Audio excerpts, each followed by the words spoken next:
Everything given by God to you, man, is so beautiful. Marriage is not exceptional. It's a gift to my time. We are too welcome to figure in marriage we are one. Make Oluwa bless our union so that we can be fruitful. If me, any be a coming. Follow me, the lover of my soul. If Lodi mami ye o. Dákun má ṣe fi mí sílẹ̀ lọ. Ìfẹ́ mi ẹni. Wow. Madam, thank you. I love your hair, madam. Wow. Thank you, ma. We are actually thinking if it's the other way around. Maybe it will be easier, but I think it's okay like this also. Yeah, I think it's fine. All right. Yeah. Good evening, ma. Wow. We have people in already waiting for our wonderful couple. And hairstyle you in this lockdown. Lockdown hairstyle. Baba still they walk.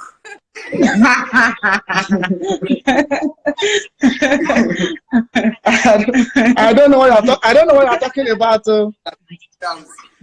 Grand. It's madam work. Madam, let me tell you one thing. You are doing a wonderful job. I must admit that. You're doing a fantastic. Thank you, sir.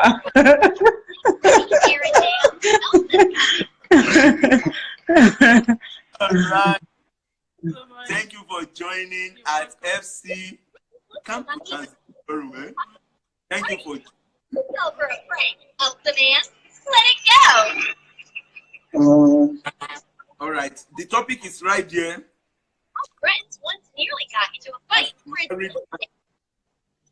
A tale of long distance marriages, and we'll be starting with this, sir. Like because said, this is really topic.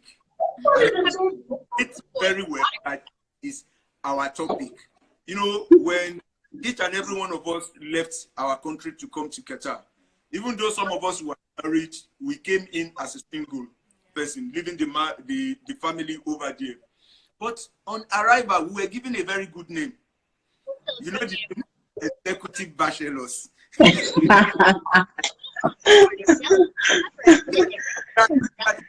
Houses you can get in Qatar. There are 3 categories of houses you can get in Qatar. One, you can get house as a married man. You can get house as a bachelor. And then you can get house as an executive bachelor. They agree that you are married, your wife is not here. So we executive bachelor. All right? So, as an executive bachelor, sir, let me ask you this. What is it like living in the country without your family?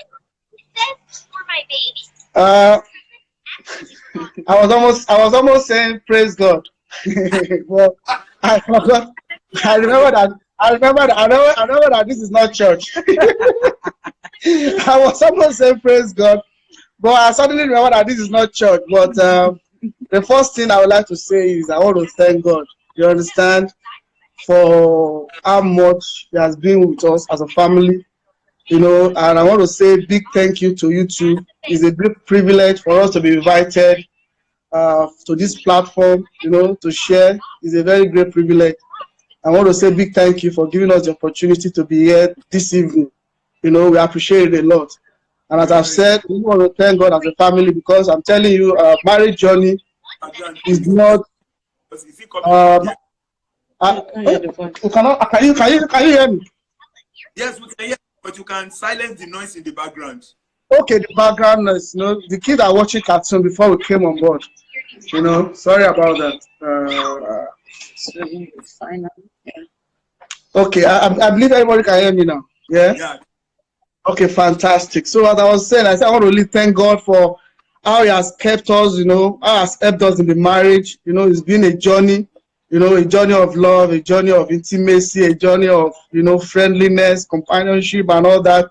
And also be a journey of sometimes But in all of all those journey, you understand, those moments of you understand, God has also helped us to be able to pull through, you understand, because one thing that is there is like, as Christians, as people of God, what we project most is the beautiful part of the marriage, but sometimes also have to let people know that there's also a moment, whereby, devil will take, control of things, but we have to stand our ground and, pull through the word, pull through through those that are leading us, pull through those, God has set before us as examples, and, have mentors that can help us through to continue the journey and keep the marriage being beautiful.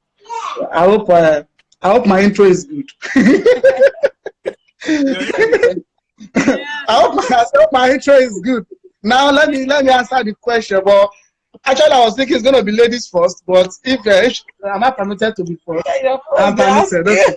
Because I have to take permission because they always say ladies first. So I want to know if she's going to say something, but she said I'm permitted. We're talking about executive bachelor. You understand? Coming into this country as a married man. You understand? And there are some people that came in as singles. You understand? They're not married. Those ones are bachelors. You understand? But we that came in married with maybe with children or maybe children on the way, we are categorized as executive bachelor. Because even though we are living in a multi-populated, multiculturally populated villas, you understand? You understand? And you have dimension of all manner of people, of color, of character, of behavior. You understand? We are still graced, you understand, to be separated aside and say these ones, they are executive, in the regards that they are in marriage. So I believe that's what Bros is trying to say about executive bachelor. You understand? So that's what I want to say. Praise God. Okay, madam. How did you say, what was your experience? What was your experience look like? When you there and he's there? Like, how did you enjoy what am I going to call it now? Executive absence. Bachelor's absence. Sharon, how did you enjoy it and what was your experience like what was your experience? What does your experience look like? Yeah, thank you so much. Thanks for the opportunity. Thanks for, bringing us on board on this platform. Really, those times, it wasn't the best of time, the separation and all of that. But there's one thing that's, kept me going then is, the hope of the reunion, and also, of course, the Holy Spirit, is always there to like calm you down and say, okay, this is just a little process, So that was it basically. But to say it was fun, no, it wasn't. It was, there's this, I just want to reunite and all of that, but the vision, I remember there was a time I just kept, it's as if a kind of a rehearsal of, okay, what is it going to look like when, when we finally, come together as a family. So that really kept me going, and of course I keep telling myself it's only for a short period of time, so those were the encouragement and, stuff. I did not say my experience. You understand? I did not say my experience. Maybe I missed that out. You understand? I would like to say my experience. If I'm permitted, am I permitted to say my experience? You understand? My experience was an hectic experience. You understand? It was an hectic experience in the sense that, I promised my wife when I was leaving, because the money I was leaving, it was a very kind of funny money. I was thinking maybe she's going to have conversion that money. You understand? Because the way she was stretching on the bed and she was feeling so suddenly feverish, I try to calm her down by every word possible until I begin to speak in other tongues. You understand? Before she could calm down. I told her, don't worry. As soon as I land, your arrival is imminent. You understand? But on getting to this place, I discovered that the arrival is not going to be imminent. You understand? Because what I was thinking is going to be a quick, sharp something, get visa, and she will come over. As well that you have to change status, you have to change Moody, you have to change employer. Then overall, Ebola came, and Ebola everything. You understand? A problem that I was thinking that's going to be like few weeks or maybe few months was now becoming like year. You know, she was there praying along and doing everything, but me, I was running from Garafa to Assad, from Assad, you know, to Mugolina, to everywhere, to ensure that the crowd over the phone will be lessened a bit, because as soon as you call, the first thing is, oh my God, you didn't tell me it's going to be this long. Oh, forget me not, oh my darling husband. You understand? So that was just the experience, really. But we thank God, we thank God. God came through for us. God came through for us. That's all we can say. Praise God. Hallelujah. Praise God.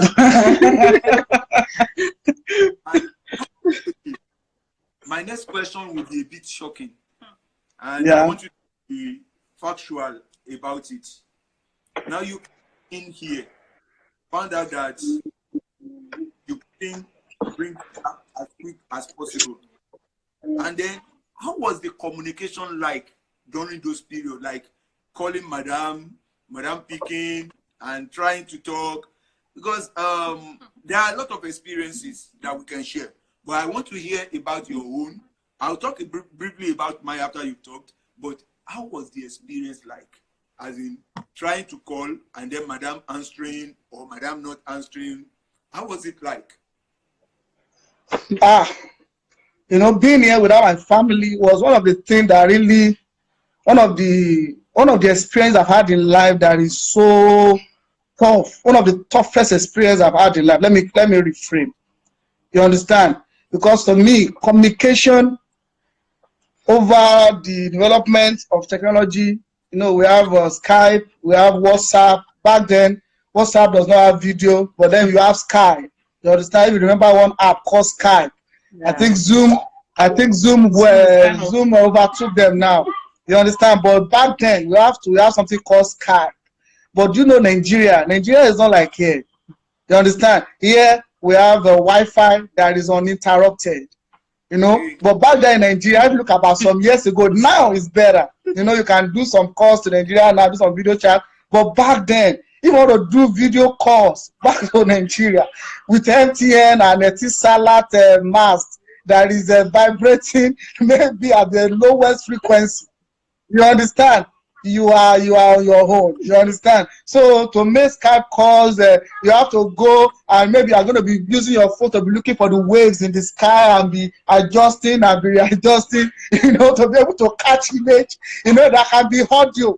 No video may be, you know, maybe glitchy. You understand? Showing and it's going and it's coming. Then you have the issue of NEPA. You know, Nigeria something, National Electric something Power Authority. If anybody realize what I'm saying, they can understand. You have NEPA, you know. Where I've been calling, yes, I want to see you people, I want to see you.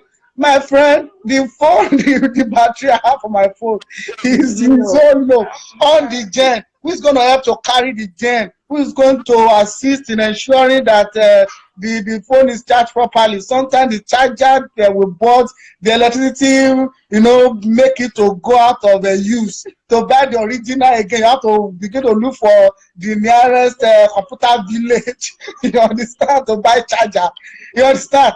It was not a good experience. You understand? I will not miss one with that. You know, most of the time I have to talk on, you know, audio and audio call.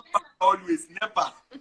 Yeah, NEPA. You know, NEPA, Nigeria Power something.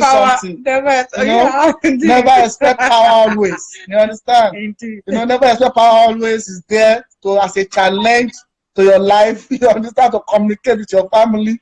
You know, so the only time you speak is you speak audio. You know, then you used to buy one card. That card, you purchase it, then you log it, then they'll be deducting small. I bought numerous of that because it's Alatu calling. You understand? I'll be ready to call. If I don't call, I know that will be charged. All the things I don't call. If I don't call, I must call. If I don't call, see, she said I must call. If I don't call, woo!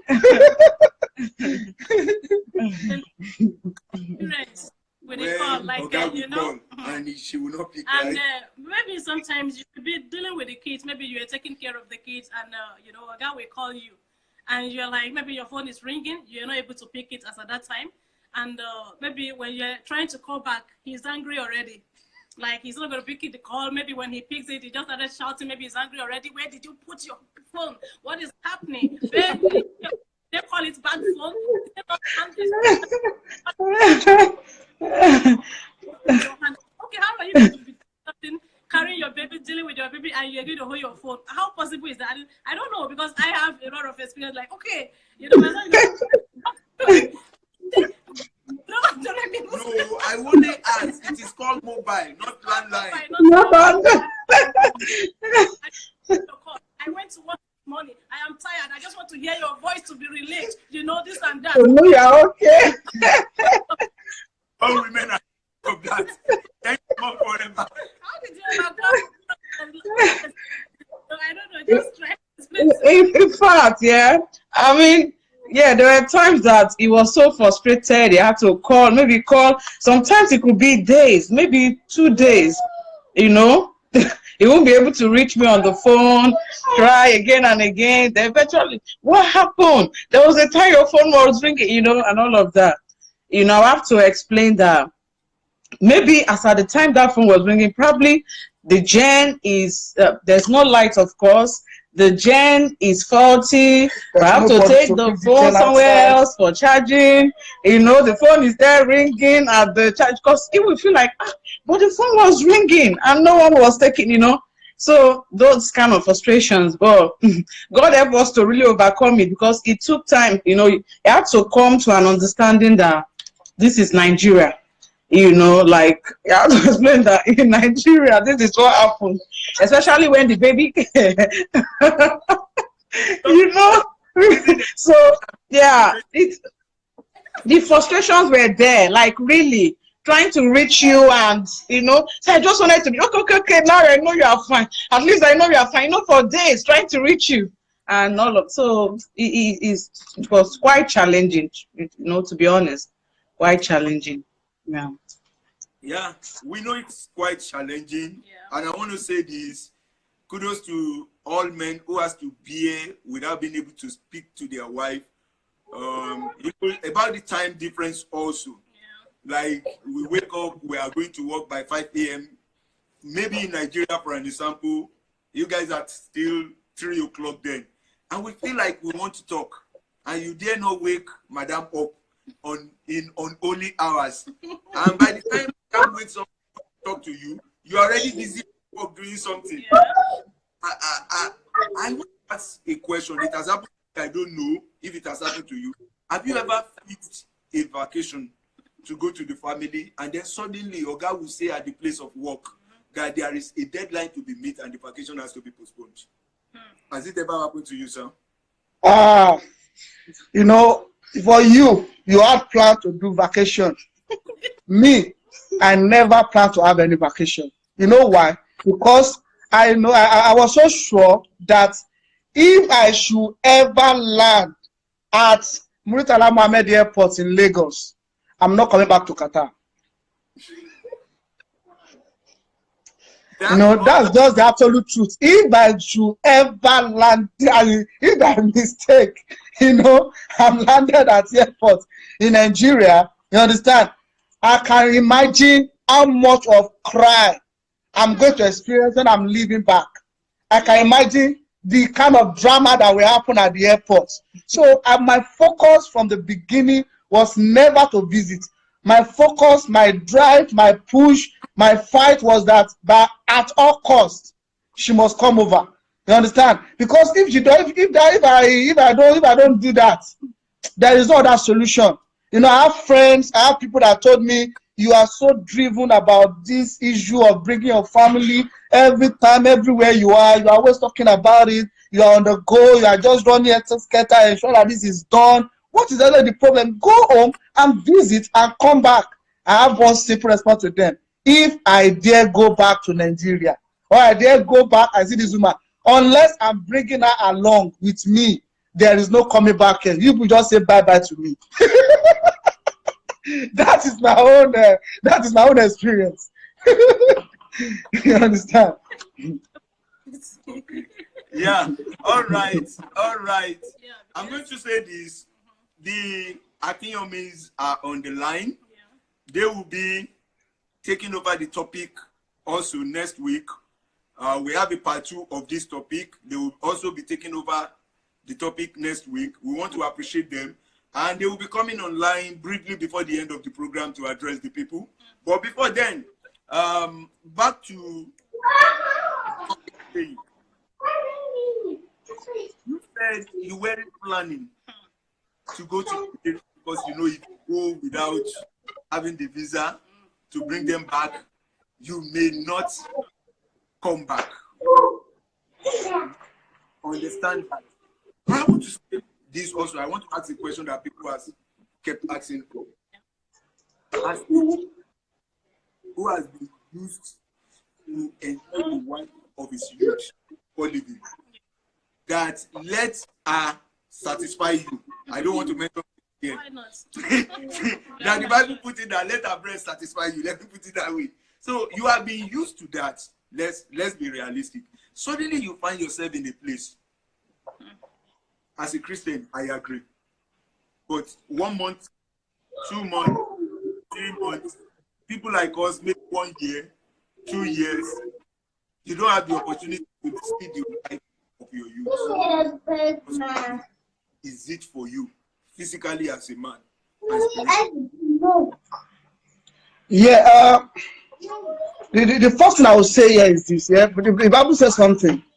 I hope I can mention about Bible, yeah, because I know this is not church. But okay, let me go a bit scriptural here. Bible says from the beginning, you understand, God created man and woman for a reason.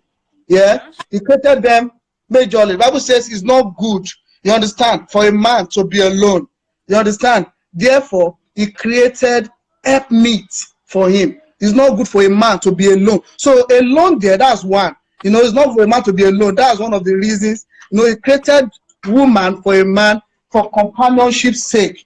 You understand? For companionship, for you to be together with a man. Yeah. So He created helpmeet, help suitable for him. You understand? So God from the beginning knew that separation is not allowed in this creation. You understand? He wanted the two of them to be together. Yeah. So that is God's vision for marriage. That is God's vision for family, togetherness. So the two of you must be together for so many reasons. For companionship. Companionship there, you know, entails a lot of things. Entails what you're talking about. You know, sexually, morally, financially, you are together. You understand? So you know that a man will crave for a woman will crave for a man. We are young, we are not elderly people, maybe we have 20-something-year-old children, or whatever. This is a very young marriage and there is a separation. So the crave will be there, the hunger will be there. You understand? But one thing that really helped me that time was the fact that I'm focused on the goal. You know, my problem was not, I'm sorry, I'm about to make this my little daughter to keep quiet. So as I was saying, there is a purpose. There is a I have a target to meet. You understand? I have a problem to solve. You understand? I have an issue to resolve. That is what overwhelmed my mentality. Do you get the point I'm making? You know, the drive, the hunger of ensuring that my family relocates and be with me together. You understand? That push away every distraction.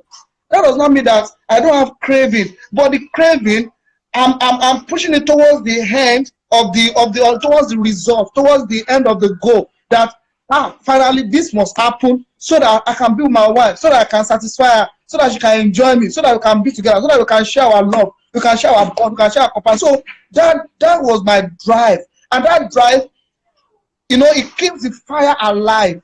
It keeps the fire alive. It keeps the passion burning.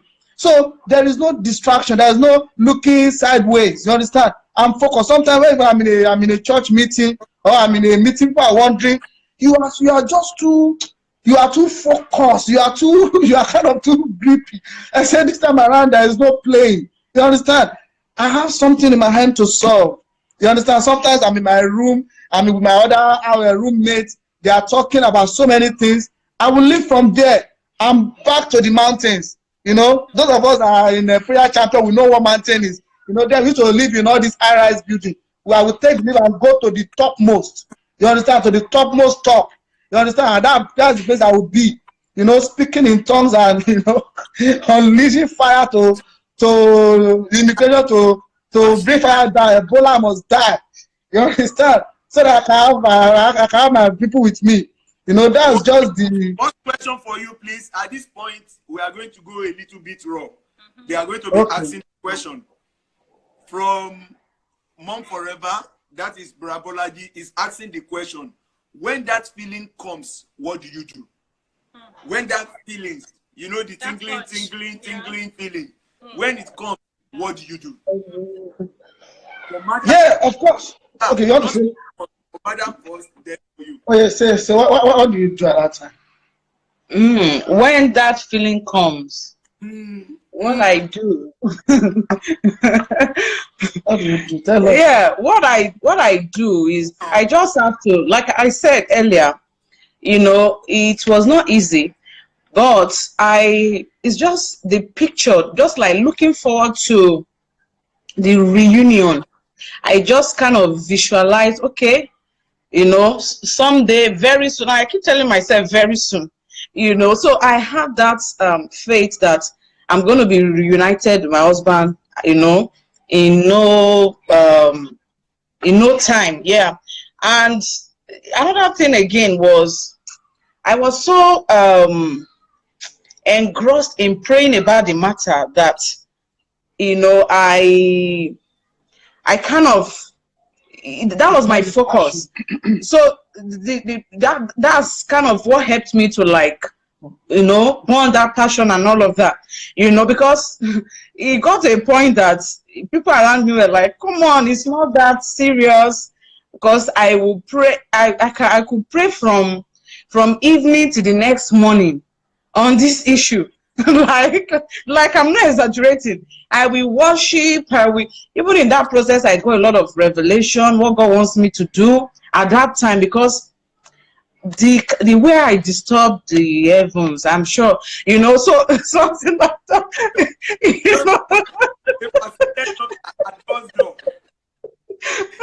Yeah. For Madam pray, Madam will worship all through the night. Sometimes Madam will dream, even in the middle of the night, about the reunion. That's what I can get my own. Yeah. I just have that. So once that feeling comes, I just look at picture. Okay, the day we're going to meet at the airport. That first day of reunion. What is it going to be like? What an experience is going to be. And before you know it, I'll be okay. So yeah. I would like to ask a question, Ma. Is there any time that you just feel lonely and you sat down before you just see tears running down your cheeks?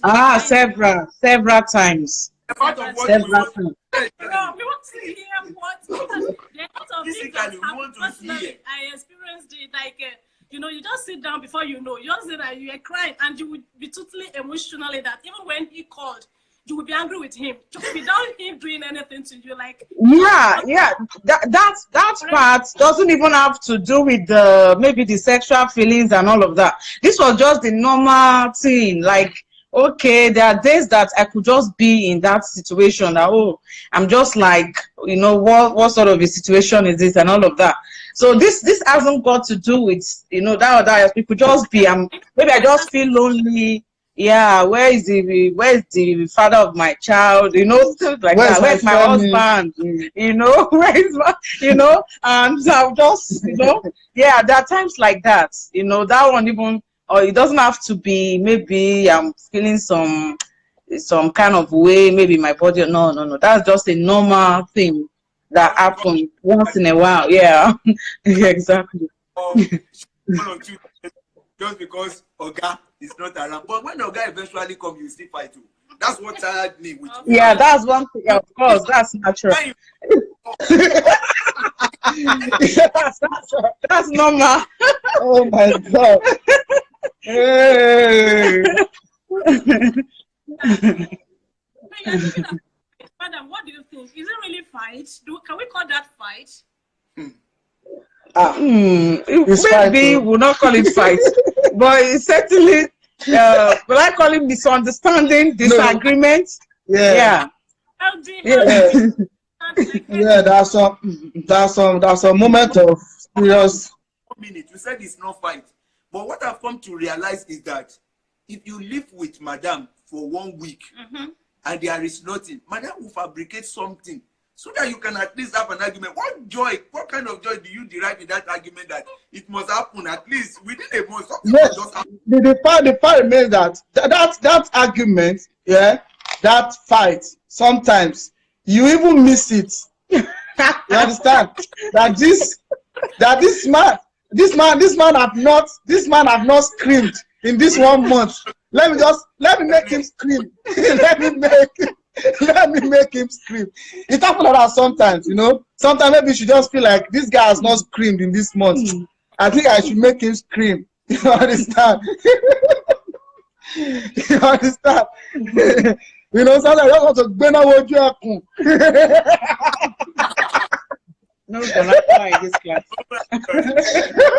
Yes, Sometimes I bend what you happen. You know, but sometimes I also have to be calm.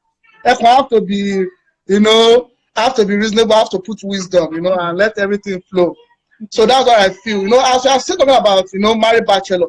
You see, something is like, you know, there's something about companionship, something about being together. But sometimes nature permits like a bit of break. You know, just do your thing. Let me do my thing. Let's miss each other again for a while. You know, sometimes, you know, when we have strife, you understand? You know, the missing part, okay, we are meant to be eating together in the same plate. Maybe that day we could not eat together. That food will be slow, it will not be fast, you will not eat it properly. You know, maybe normally as you want to drive out in the evening, you want her to be beside you, so that as you are trying to change the gear, you not remove your hand back to the steering, you put your hand on the lap and, you know, drive and enjoy the drive, you know. But not because you're angry. Not because you're angry and you're in strife, you are driving your 2 hands on the steering, and as you are moving, you want to put your hand on the laps and you are putting your hand on the chair.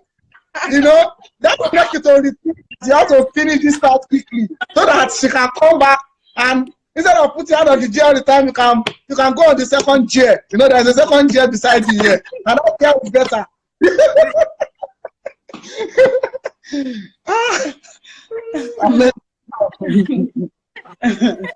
Like seriously, that's around the time we're having an argument, and I wanted to show him some joke. I have forgotten that we are not. That's right. It happens to me a lot. I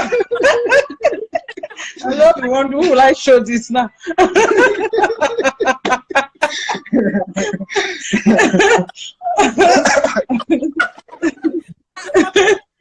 I think those things are good sometimes. It makes that it makes connect better, you know? Yeah. If it's not just like that, there are times that you won't understand exactly. But if you have a break, you'll be able to see what happened, and you'll be able to reconnect better.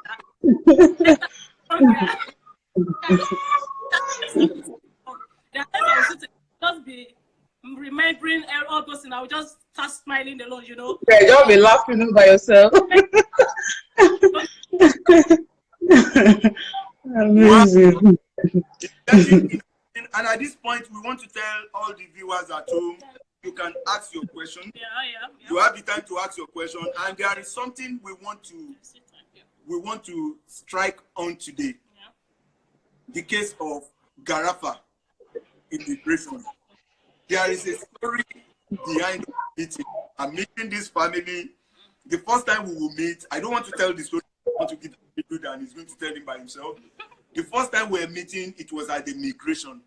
And it has to do with the case of married bachelor must end by fire by thunder.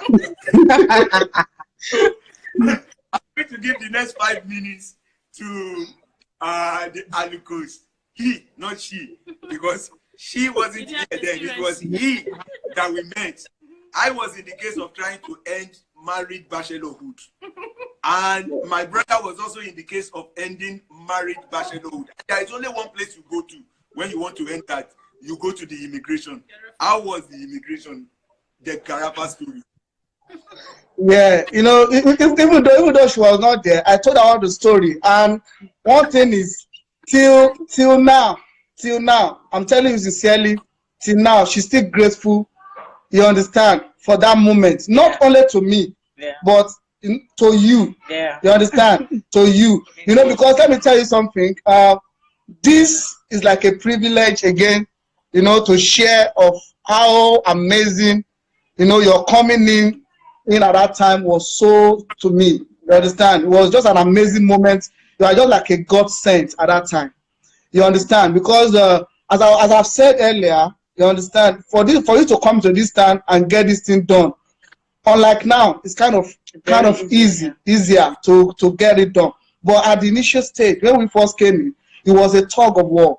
You understand? There's a lot of processes, there are a lot of hurdles to overcome.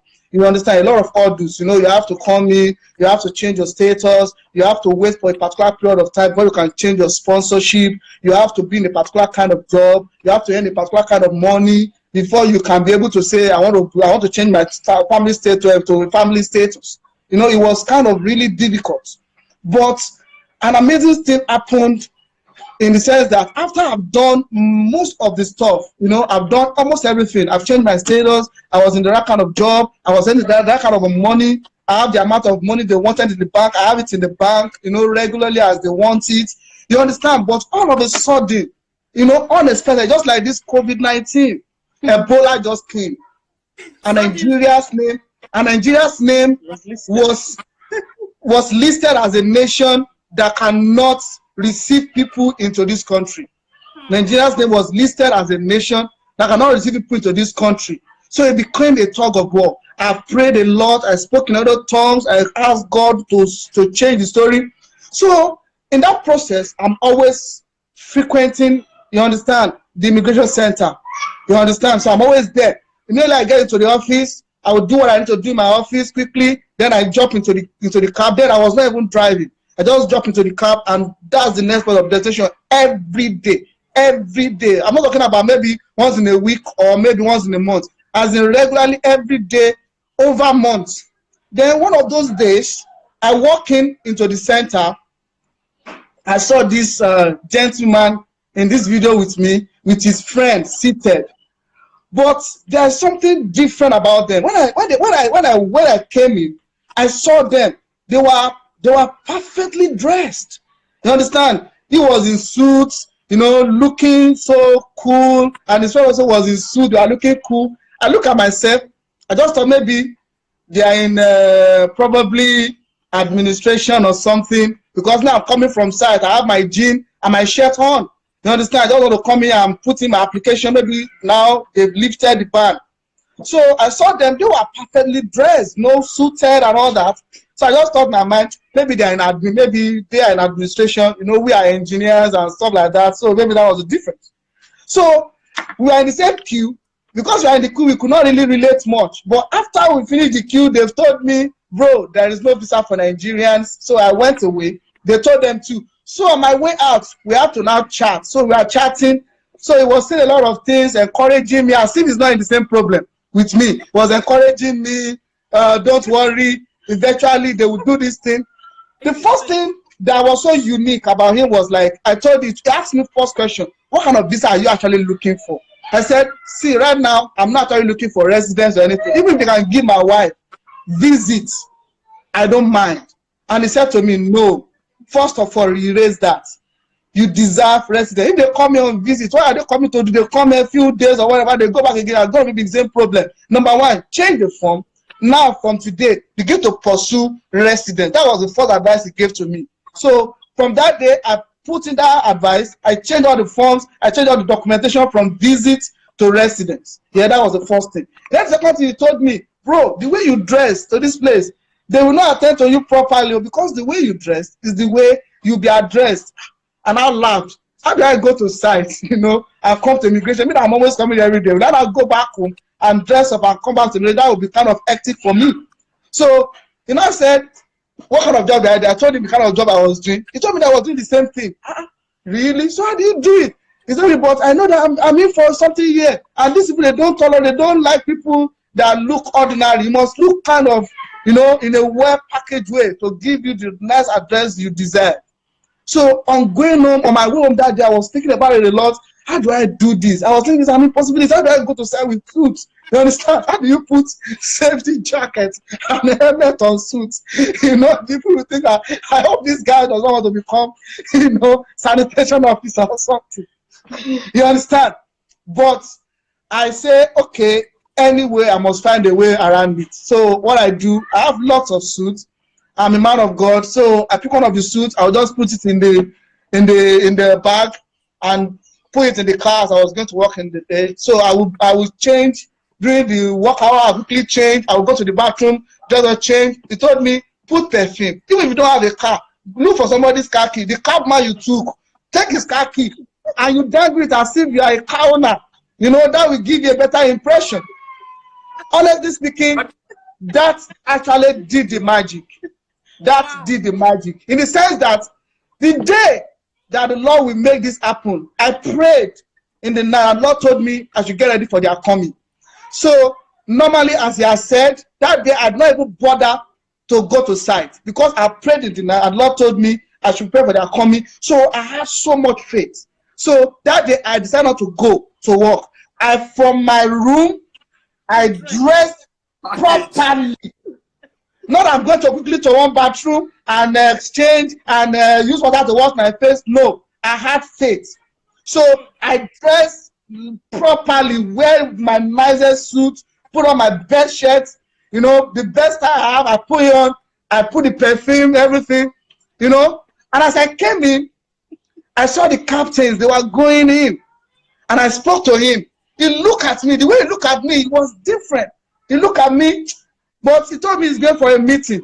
Of course, but when I came to a meeting, I did not address him like an ordinary person. I said, if you look at me now, you can see that I'm a big man. You understand? And it's not good for a big man to be in this town without their family. He said, really? He said, okay, what do you want? I said, I'm a big man. A big man deserves to have his family here. He collected my phone, and that was the end of it. So what you did that time was so fantastic that, even when I told my wife the story, he had this very great impression of you that, you contributed to her coming to me. You understand? And he had this kind of respect and regard for you just because of that. But all in all, it's a good thing you've done. I really appreciate that. Through that, I've come to now know you. We now became family, friends. And I see more of the things that is even more in stock, apart from what happened then. A lot of things has happened between us, and which I've really enjoyed. Yeah. And that was the story of that we've been waiting to tell. I hope somebody enjoyed the story. We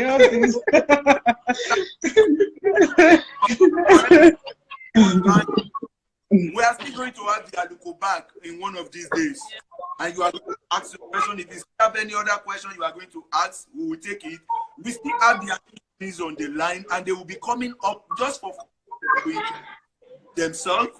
So now Be dropping your question. They dropping your question. They are saying that yes, we do. They want you back.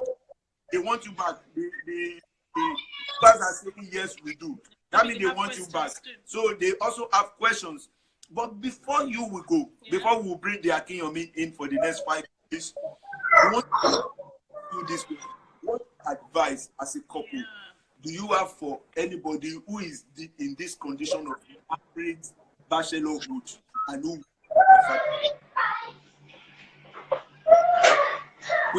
Okay. Madam. Okay, yeah, the advice is just like what we've been saying all along. It's not good for families to be separated, under any circumstance. Is not God's intention. God's intention for marriage is for companionship and and all of that. So my advice is that when this happens, when there's a bit of separation, the focus should be on how to make sure the couple come together as soon as possible. The gap, the long distance should be, it should be avoided if possible.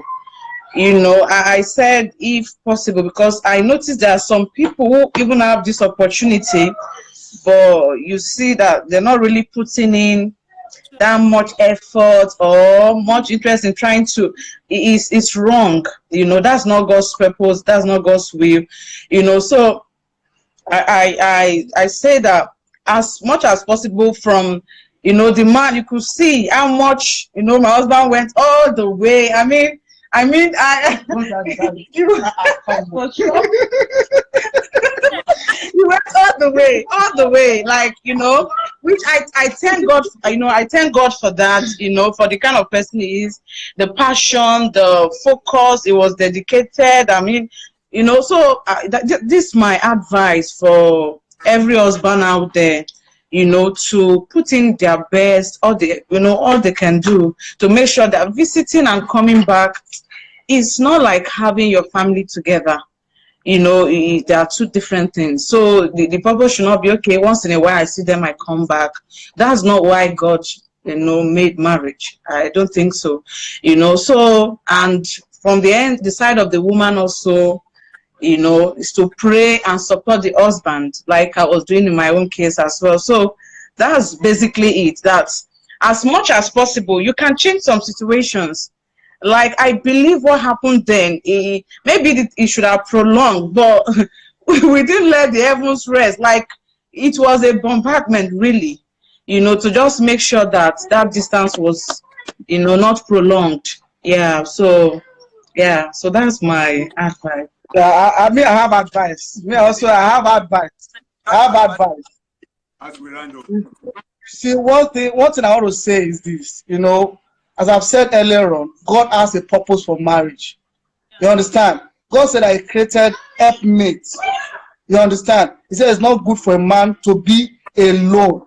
You understand? Everybody say what God has joined together, let no man put asunder. Let no situation, let no circumstances put asunder. Because the way it is right now, some people have privilege, they have the opportunity. Even what we went through then was kind of really tough. It was a rigorous stuff to sort this kind of stuff out. You understand? Getting a job in this town, being moved in here, you understand, as an expatriate. You understand? No, without your family, you have to put in effort. You have to work hard at it to ensure that it is done. But now it's not relaxed. But some people, you want to keep your family away from you. You may be feeling like, okay, there's no big deal. I have money. I send money to them regularly. But it's much more than that. You have kids that are growing up that need attention. You understand? You need to relate more with that woman. You need to learn how the process goes, because there are stages in marriage. You have to overcome those stages. You understand? There are stages that you are overlooking right now that you need to win, that you need to overcome.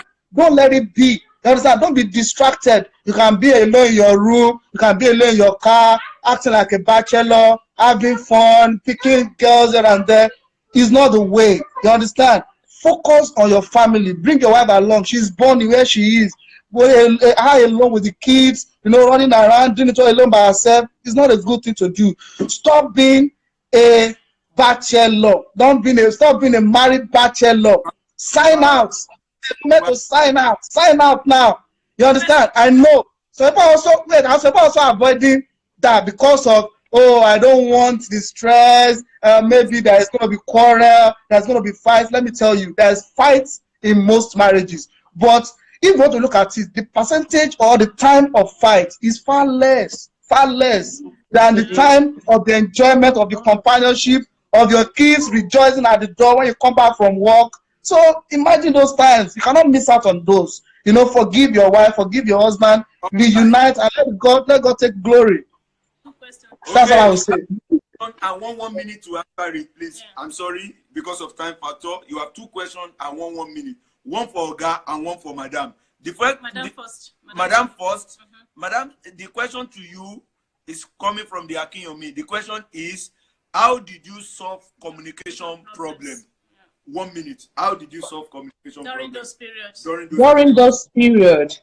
Like I said, it was just, we just had to come to an understanding. At the earlier stage, it was frustrating because he will understand why I cannot pick up calls after several calls, you know. But over time, he came to understand that, okay, this is the situation. I have to explain, you know, and he got to understand that Nigeria is not Qatar. Yeah, so yeah, something like that. So I think that was how. So after at that point, even when he calls and I've not picked, he knows that, okay, something must, you know, be going on, and that was it. Yeah.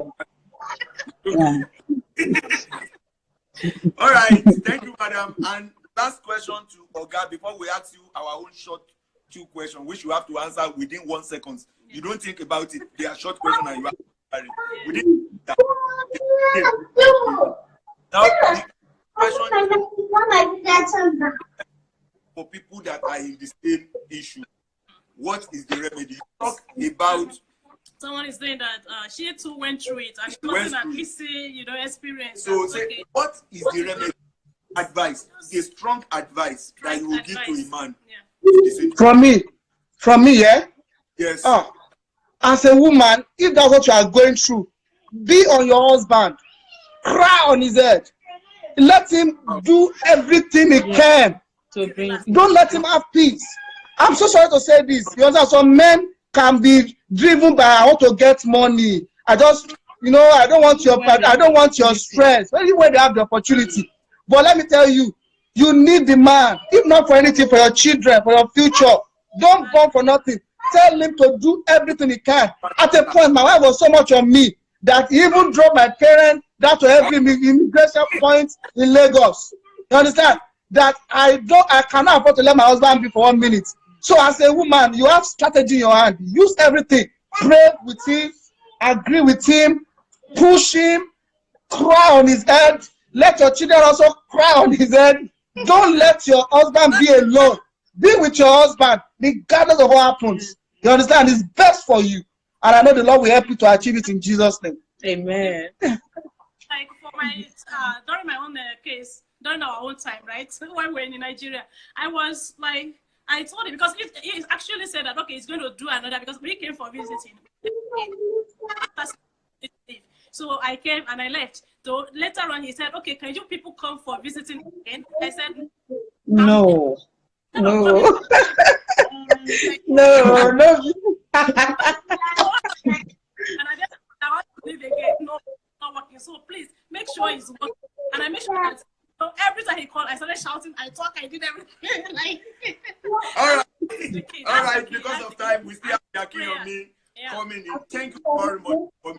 The first question is, please don't look at each other. Don't look at each other. The person that is the one who raised his hand up, I don't want you to look at each other. Who says sorry first? It's me now.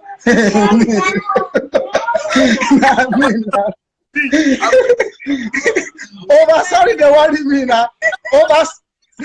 Over sorry, they worry me. And next one, who like to shop more? Who shop more? Who like to eat more? Who like to shopping? Yes. As in buying things in the shop. Yes.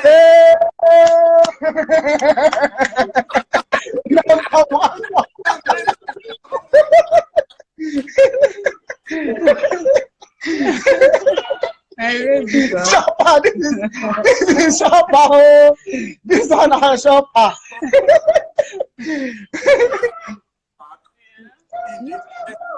Few months, few days, few weeks, but we hope to have you. It was a wonderful and we love having you, and we will have you back. For everybody that is online, don't go yet. We will have the Akinyomi, who is going to be in the house next. They are going to talk about long distance marriages. Part two. Part 2 next week. So please, can you just say thank you? Everything given by God to you, man, is so beautiful.